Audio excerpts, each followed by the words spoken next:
Hello friends, welcome to my channel. स्वागत है आप सभी का मेरे चैनल में, जिसमें आज हम स्टैटिक जीके के बहुत ही इंपॉर्टेंट क्वेश्चंस डिस्कस करने वाले हैं। तो वीडियो को जल्दी से शेयर कर दीजिए क्योंकि आज का सेशन बहुत ही इंटरेस्टिंग होने वाला है। बहुत सारे ऐसे क्वेश्चंस हम देखेंगे जो कि बहुत ही इंपॉर्टेंट है आपके एग्ज़ाम के पॉइंट ऑफ व्यू से। तो चलिए स्टार्ट करते हैं वीडियो और देखते हैं अपना क्वेश्चंस। पहला क्वेश्चन है कि अर्जुन पुरस्कार की शुरुआत कब हुई, किस वर्ष में हुई अर्जुन पुरस्कार की शुरुआत। तो इसका आंसर हो जाएगा ऑप्शन नंबर 2, 1960। तो आइए अर्जुन पुरस्कार से रिलेटेड कुछ पॉइंट्स जान लेते हैं, कुछ बातें। जैसे कि भारत सरकार द्वारा वर्ष के सर्वश्रेष्ठ खिलाड़ियों को अर्जुन पुरस्कार से अलंकृत करने की प्रथा का शुभारंभ 1961 में किया गया था और ये पिछले 3 वर्षों में अंतर्राष्ट्रीय स्तर पर लगातार अच्छा प्रदर्शन करने वाले और नेतृत्व, खेल भावना और अनुशासन जैसे गुणों का प्रदर्शन करने वाले खिलाड़ियों को दिया जाता है। तो ये जो है पिछले 3 वर्षों का जो है उनका डिटेल जो है वो कैसा खेले हैं, कैसा प्रदर्शन किए हैं, ये सारी चीज़ें देखने के बाद अर्जुन पुरस्कार दिया जाता है खिलाड़ियों को। और अर्जुन पुरस्कार में पुरस्कार स्वरूप 5 लाख रुपए नगद और अर्जुन की कांस्य प्रतिमा, पारंपरिक पोशाक और प्रशस्ति पत्र दिया जाता है। और सर्वप्रथम यह पुरस्कार कृष्णा दास को तीरंदाजी के लिए दिया गया था। बहुत इंपॉर्टेंट पॉइंट है ये। किसको पहली बार दिया गया था?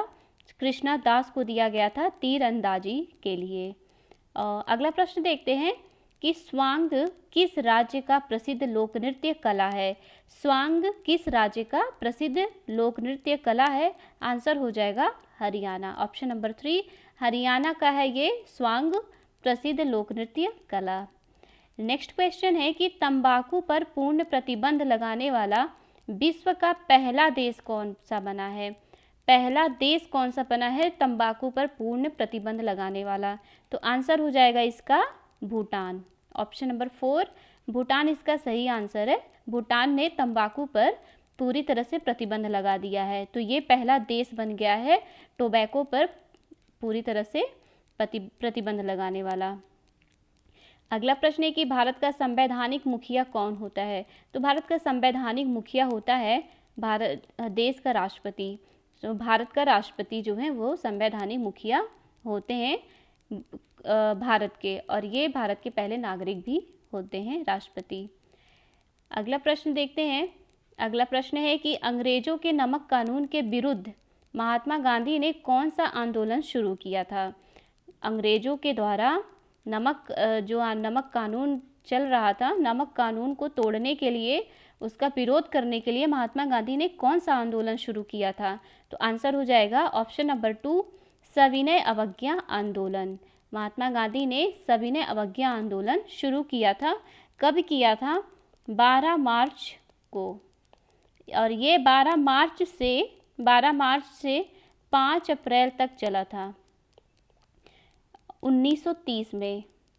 1930 में 12 मार्च से 5 अप्रैल तक चला था 1930 में।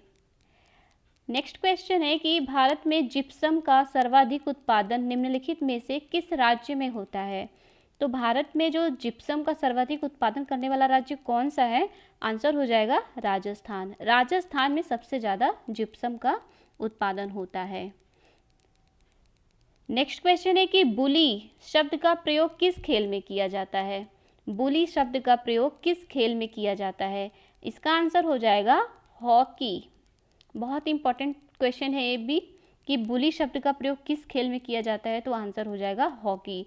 और इसका प्रयोग जो है खेल को पुनः आरंभ करने के लिए किया जाता है। बुली शब्द का प्रयोग, बुली वर्ड का प्रयोग जो है खेल को पुनः आरंभ, फिर से दोबारा शुरू करने के लिए किया जाता है बुली शब्द का प्रयोग। नेक्स्ट क्वेश्चन है कि किस भारतीय एथलीट को उड़न परी के नाम से पुकारा जाता है? उड़न परी के नाम से पुकारा जाता है। आंसर हो जाएगा पीटी ऊषा। पीटी ऊषा को उड़न परी के नाम से पुकारा जाता है। पीटी ऊषा ने 1984 में 400 मीटर बाधा दौड़ में नेशनल रिकॉर्ड बनाया था इन्होंने, और इनका नाम पड़ गया है उड़न परी, इनको उड़न परी के नाम से पुकारा जाता है, पीटी ऊषा को। नेक्स्ट क्वेश्चन है कि आर्य समाज की स्थापना कब की गई थी। आर्य समाज की, जैसे कि ये क्वेश्चन बहुत कॉमन है, पर ये कॉमन क्वेश्चन है लेकिन ये एग्ज़ाम में बहुत ज़्यादा पूछे जाते हैं, तो इससे क्या होगा कि आपका रिवीजन हो जाएगा। और ये क्वेश्चन इम्पॉर्टेंट भी बहुत है क्योंकि अक्सर ही एग्ज़ाम में क्वेश्चन ऐसे आ जाते हैं। तो आर्य समाज की स्थापना कब हुई थी। तो आर्य समाज की स्थापना हुई थी 1875 में, 1875 में। आर्य समाज एक हिंदू सुधार आंदोलन है जिसकी स्थापना स्वामी दयानंद सरस्वती ने 1875 में बम्बई के मथुरा के स्वामी बिरजानंद की प्रेरणा से की थी। ये पॉइंट बहुत इंपॉर्टेंट है, किसके प्रेरणा से की थी, तो स्वामी बिरजानंद की प्रेरणा से की थी आर्य समाज की स्थापना। कौन किया था, स्वामी दयानंद सरस्वती, 1875 में। अगला प्रश्न है कि चाइना मैन शब्द का प्रयोग किस खेल में होता है। चाइना मैन शब्द का प्रयोग किस खेल में होता है। अभी आपने इसके पहले बुली शब्द का प्रयोग देखा था, बुली शब्द का प्रयोग कहाँ पे होता है। अभी एक क्वेश्चन में है कि चाइना मैन शब्द का प्रयोग किस खेल में होता है। तो चाइना मैन का प्रयोग होता है क्रिकेट में, क्रिकेट में इस शब्द का प्रयोग होता है।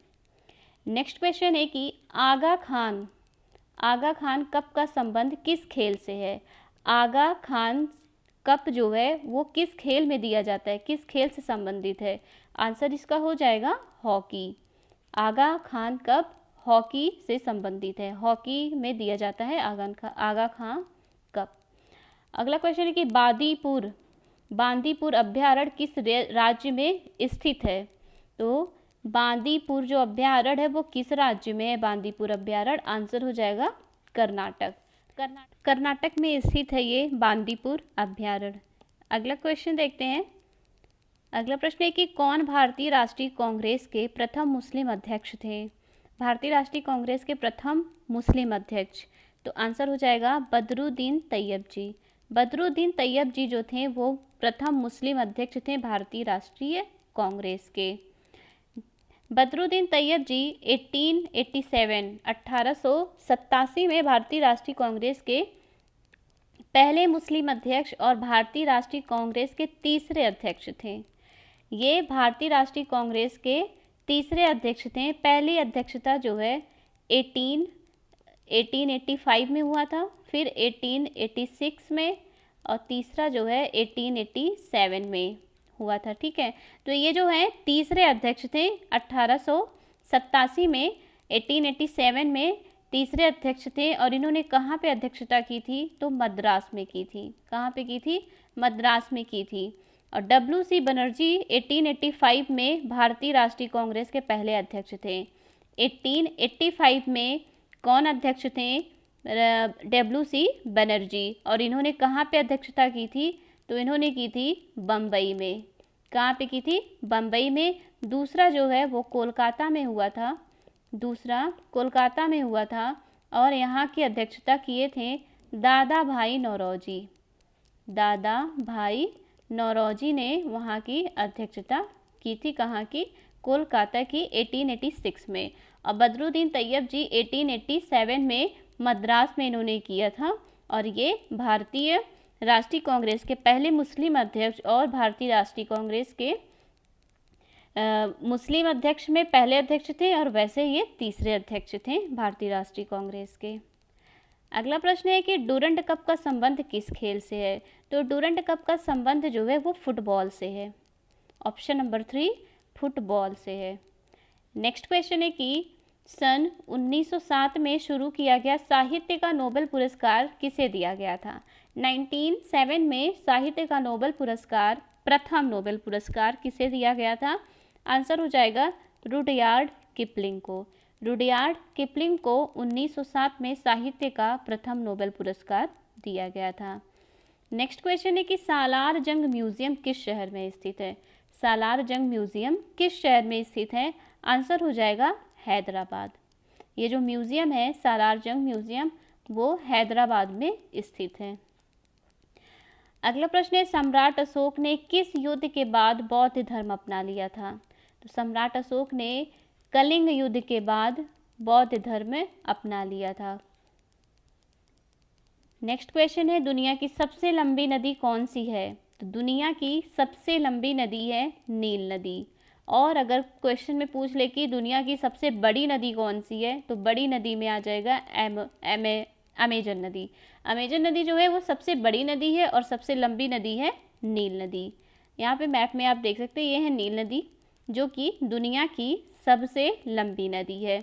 नॉर्थ ईस्ट अफ्रीका में बहती है ये नदी और ये विश्व की सबसे लंबी नदी है। इसकी लंबाई 6,650 किलोमीटर यानी 4,132 मील है। इसकी लंबाई कितनी है? 4,132 मील। अगला प्रश्न है, कौन सा खनिज हृदय की धड़कन को नियंत्रित करता है? तो आंसर हो जाएगा इसका पोटेशियम। पोटेशियम एक ऐसा खनिज है जो हृदय की धड़कन को नियंत्रित करता है। नेक्स्ट क्वेश्चन है, सवाना घास के मैदान किस महाद्वीप में पाए जाते हैं? तो सवाना घास का जो मैदान है वो पाया जाता है अफ्रीका महाद्वीप में। तो आंसर हो जाएगा इसका अफ्रीका महाद्वीप। तो ये रहे 20 क्वेश्चन स्टैटिक जीके के, जो कि आपके एग्जाम के पॉइंट ऑफ व्यू से बहुत ही ज़्यादा इंपॉर्टेंट है।